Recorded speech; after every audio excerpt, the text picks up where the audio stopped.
Telling Stories by Firelight. Several days before my trip, a late winter storm dropped 12 inches of snow into the gorge through which Upper Moss Creek flows. Warm temperatures and rain followed, filling the creek with the runoff of snowmelt. A torrent of water 10 feet deep came rushing down the gorge toward the St. Francois River. I walked under debris still lodged in the branches of trees along the creek, trying to imagine what it must have been like at the height of the maelstrom. I don't know why the thought of wild rushing water gave such comfort on that untroubled winter day. Some say that nature heals in the same sort of way that dreams and mythic symbols do. In the world of the shaman, wilderness and the unconscious become analogous. He who knows and is at ease in one will be at home in the other.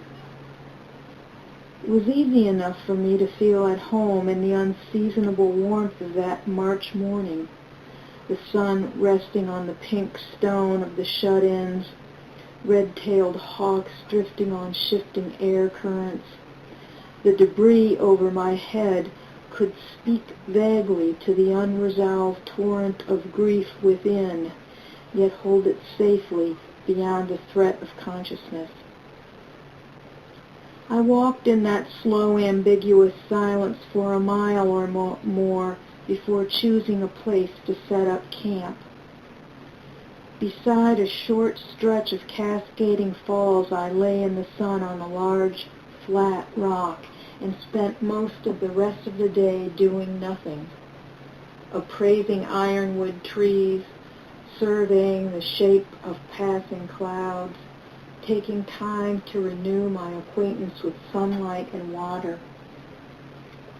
Later that evening, after the sun had set and I'd eaten supper, I sat beside a small campfire, noticing a pine tree about 2.5 feet tall across the fire from me.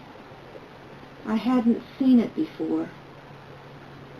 Not usually accustomed to talking to trees, I said, "Hello," feeling a sense of commonality around the fire together.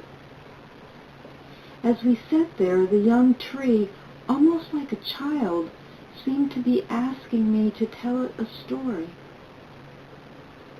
Fire has a way of suggesting such things, so I told the tree a story. It was a long story, and at times I had to stop to explain things in a way that the tree would understand. Storytellers, after all, must adjust their tales to the listeners. With night coming on, I added another stick to the fire. The wood blazed up, and I suddenly noticed 3 or 4 other small pines gathered around us. I could have sworn they had not been there earlier when I'd set up camp. I suspect they had moved in closer to be able to hear the story better.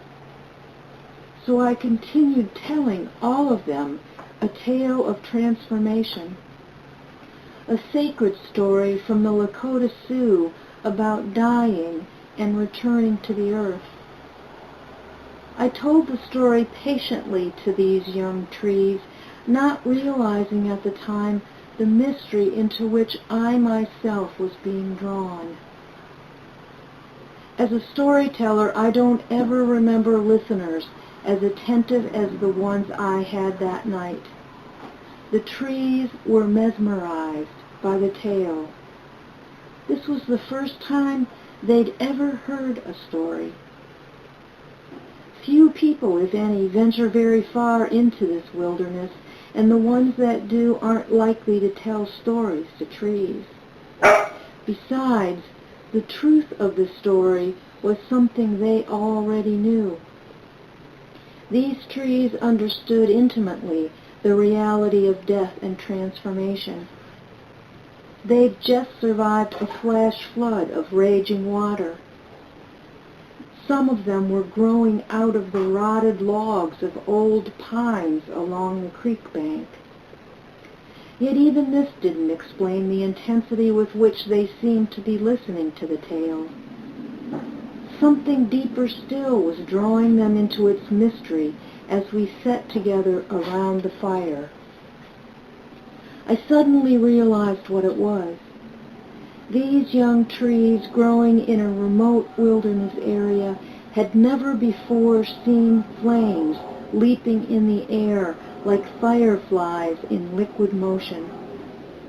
Over the 3 or 4 years of their lives, they'd never witnessed a forest fire, nor was it likely anyone had ever built a campfire nearby. They were listening to a story of death with both fascination and terror as they watched wood burn. They had never before imagined the stuff of their own being turned into the light and beauty they saw before them. Never dreamed of wood disappearing so quickly into a light gray ash. Hearing the story as they heard it, I found a whole new way of looking at dying, as well as at my own living. The common fear of death that I'd shared with these trees in the back country of Missouri was absorbed into their own wonder at the mystery of transformation. I knew then why I'd been brought there. Buddhist teachers say that to discover God as child, recognizing the deep vulnerability and wonder that lies at the heart of the holy, is one of the highest levels of spiritual encounter. I grasped something of this truth as the coals burned low and the small trees receded back into the shadows that night on Upper Moss Creek.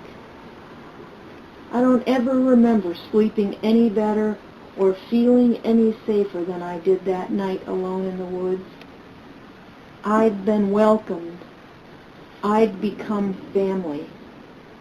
The young trees and I, along with their elders, had been gathered in community around a small fire, sharing a truth that somehow touched us all. The next morning I took a few hours to walk further down the creek, stopping often, being content to sit for long spells in the silence. The thought occurred to me that all the place really needed, if it needed anything at all, was an old man, low in impact on the land and high in the capacity to take delight.